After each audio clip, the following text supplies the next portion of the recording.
Hola, bienvenidos a este nuevo ciclo de podcast acerca de la Parashat HaShavua, y nos basaremos en el libro Ideas de Baikra, escrito por los rabinos Isaac Sakal y Natán Menashe. Este fascinante libro nos brinda una visión clara y recopila los más importantes comentaristas bíblicos tradicionales, brindándonos un enfoque fascinante y con enseñanzas para nuestros días. Exacto. Y bueno, para entrar de lleno en esta exploración, hay que establecer el tema central, que, no es nada sencillo. Hablamos de las arayot, que son las relaciones sexuales prohibidas. Así es, temas que vemos detallados en las Parashot de Aharemot, donde están las prohibiciones, y luego en Kedoshim, donde ya se ven las consecuencias y los castigos. Claro, pero antes de llegar a la parte legal, hay que entender la tensión principal aquí. Existe una máxima de los sabios que dice Eigen apotropus larayot. Básicamente que nadie, absolutamente ningún ser humano, está exento de caer en las tentaciones sexuales. Es que es brutal esa afirmación. Y, de hecho, cuando uno lee a gigantes del pensamiento como Rambam y revisa el tratado de Makot en el Talmud, la conclusión es súper clara. El robo y el libertinaje sexual son, digamos, las dos pasiones que la naturaleza humana más codicia. Totalmente. Es casi imposible encontrar a alguien 100% libre de estas luchas. Es una vulnerabilidad universal. Por eso, el nivel de peligro es tan inmenso. Sí, no es un tema menor. Y por eso los sabios dictaron medidas preventivas muy estrictas, ¿no? No confían solo en la fuerza de voluntad. Así es. Recomiendan construir una barrera, evitar el exceso de diversiones sin sentido. O sea, el tiempo libre excesivo, la embriaguez, los ambientes de libertinaje. La idea milenaria es que la mente y el corazón tienen que llenarse incesantemente de Torá y de sabiduría. Claro, para no dejar ese espacio vacío en el intelecto. Porque si hay un vacío de contenido espiritual, la lujuria lo invade y lo ocupa de inmediato. Exactamente. Y hay una historia en el Talmud que ilustra esto a la perfección.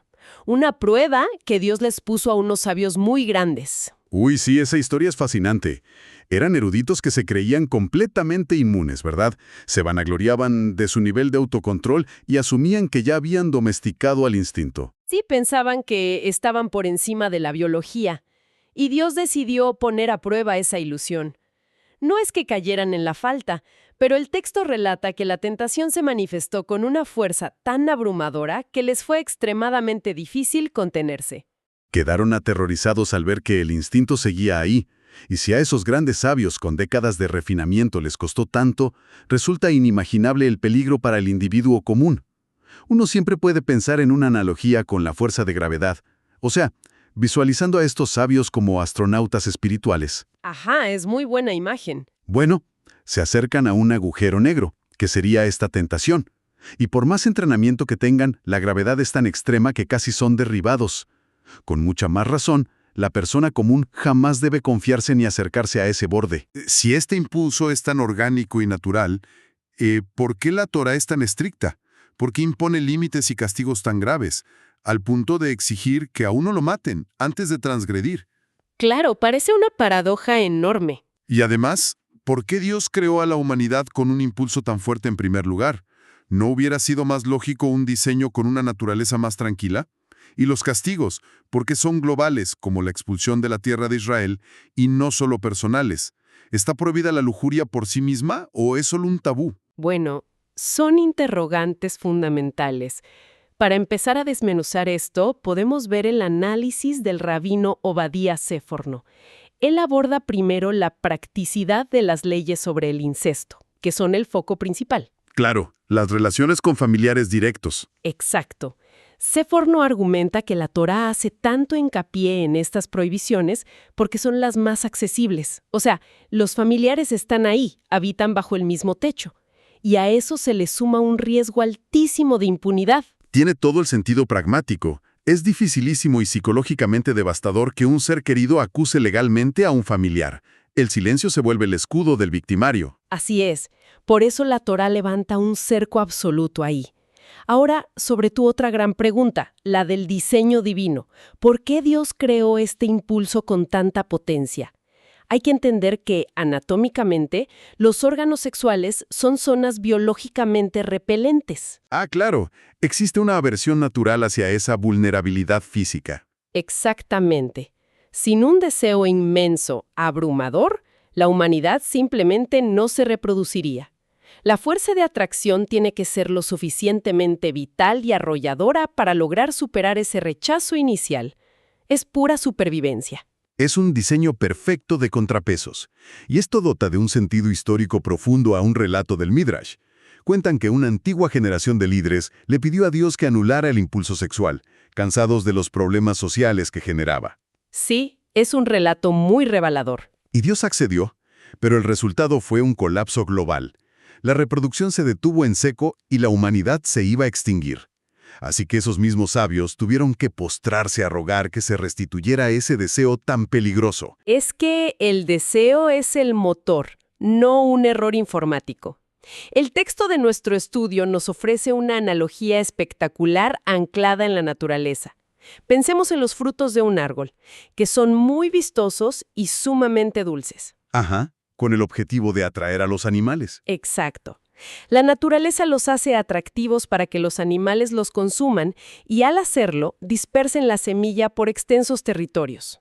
O sea, el sabor exquisito jamás es el fin último, es simplemente el medio para la supervivencia del árbol. ¡Wow! Es una metáfora perfecta. El gran problema ocurre cuando el ser humano pretende masticar la cáscara dulce y desechar la semilla. O sea, querer disfrutar del placer ignorando por completo el objetivo de ese diseño. Totalmente. Se busca exprimir la recompensa química inmediata y ya. Claro, aunque hay que ser muy precisos con las fuentes y aclarar que en el judaísmo, el objetivo de la sexualidad sana en el matrimonio no es únicamente la reproducción, pero definitivamente tampoco es la búsqueda ciega de un placer egoísta. Exacto, y aquí entra la visión filosófica del sabio rabino Abraham ibn Ezra. Él sostiene que el ser humano tiene el imperativo de limitar la sexualidad a lo indispensable. ¿Y por qué a lo indispensable, según él? Porque sumergirse en los placeres materiales de forma descontrolada destruye nuestra superioridad intelectual.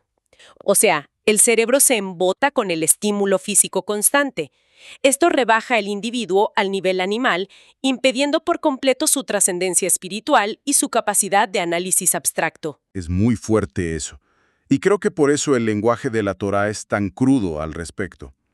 O sea, usa frases directas como la cita bíblica de «tu madre es» o «tu hermana es».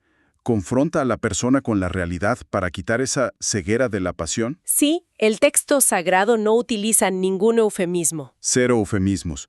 Demuestra frontalmente cómo ese placer egoísta impide ver que se está destruyendo a la propia familia. Por eso emplea palabras como sima, que se refiere a un pensamiento totalmente perverso y calculador. Ajá, y también destaca la palabra litzror. Exacto, litzror, que hace alusión directa a sembrar enemistad y odios profundos, y tuma, que marca una impureza espiritual densísima. Todo esto nos lleva a Rambam, en su Guía de los Perplejos, cuando analiza por qué la severidad penal es tan alta. Claro, en el capítulo 349.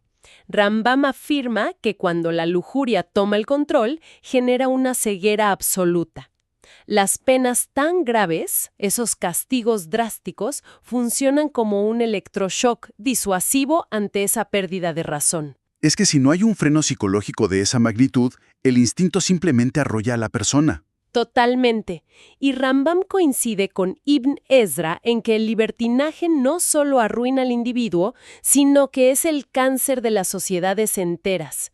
Cita como ejemplo histórico innegable la caída del Imperio Romano. Claro, la podredumbre interna y la decadencia moral. Así es. El adulterio genera violencia, sed de venganza y destruye la confianza primaria, que es la familia. Al desmembrar el tejido social, el daño masivo justifica plenamente el peso del castigo. Y esto es justamente la médula espinal de lo que diferencia al pueblo de Israel frente a otras naciones de la antigüedad. Mientras otras culturas corrían incesantemente detrás del sexo y la comida, asemejándose al mundo animal. Ajá. La vocación aquí es cultivar el aspecto espiritual, honrar esa imagen y semejanza divina, negándose rotundamente a ser esclavos de la biología. Y ese rechazo a la tiranía fisiológica se ve clarísimo en el tema del verdadero liderazgo. Porque la regla de oro es que, para liderar a otros hacia la grandeza, primero hay que liderarse a uno mismo. Totalmente. El relato biográfico de Joseph en Egipto es el paradigma de esto. Exacto.